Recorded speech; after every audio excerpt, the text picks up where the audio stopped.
it's hard. Like your guys and my guys, they go to work at 7 o'clock at night. Like it's just a very different world than the rest of the population. If you're a morning person and you got to go to work at 7 o'clock at night, you better get good at napping. And then you also need to learn how to like sleep in just a little bit. So I think, if there's one thing I've really prioritized over the years, it's more so now than I probably did when I first, got going in this industry, is like I have way more conversations on sleep. It's interesting, like the number one thing they've shown you can do to help with sleep is to just talk about it. Like make athletes know it's okay to sleep in, to like have sleep extension. That goes a long way. Counsel them on like good bedroom environment, getting away from technology, turning off the TV, maybe have something that's noise canceling, whether it's a fan or like one of those apps, like make it cold. All those different things can go a long way. I think the thing we also see in baseball it's tough is like you see a lot of guys that consume caffeine like late in the day. And like, yeah, exercise shortens the half-life of caffeine, but you'll see guys that are just wired at like, 11:30 at night. It's always interesting seeing guys like going through recovery stuff like close to midnight. It's like there's nothing that's better for recovery than just going home and like get your dinner and go home and sleep. Like that's the stuff that's important. So sleep, nutrition, hydration are always going to be top tier. I'm a big believer in manual therapy. I know you're an LMT too. Like that's in your wheelhouse. Huge benefits to that side of things.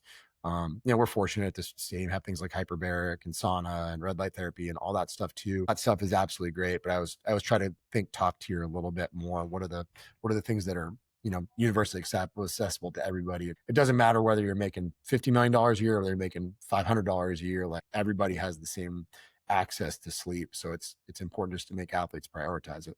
No, it's interesting that you highlight sleep. I had Pat Davidson on a while back, and we were talking about putting on muscle and hypertrophy. And, I asked him a similar question about supplements and strategies that he recommends, and sleep was top of his list too. And, I think it's probably the easiest thing for people to kind of pound their chest that they don't need, not realizing the significant impact it can have on, I think just about every training quality, but then also, skill development and retention, cognitive processing the next day. There's a lot of aspects of performance that are significantly improved by establishing quality sleep habits. No doubt. And don't get me wrong, like supplements absolutely have their place. Like I think a good vitamin D, fish oil, like I'm a big AG1 guy. Like you can fill in a lot of nutritional cracks with stuff like that, particularly if you're an athlete that's traveling quite a bit. So I think there's definitely a place where creatine, most research supplement history works. You want to talk about sleep, like there's a little bit of evidence to suggest that creatine actually improves cognition after like a night of sleep deprivation. So there may be a place for our athletes the morning after a terrible night in sleep to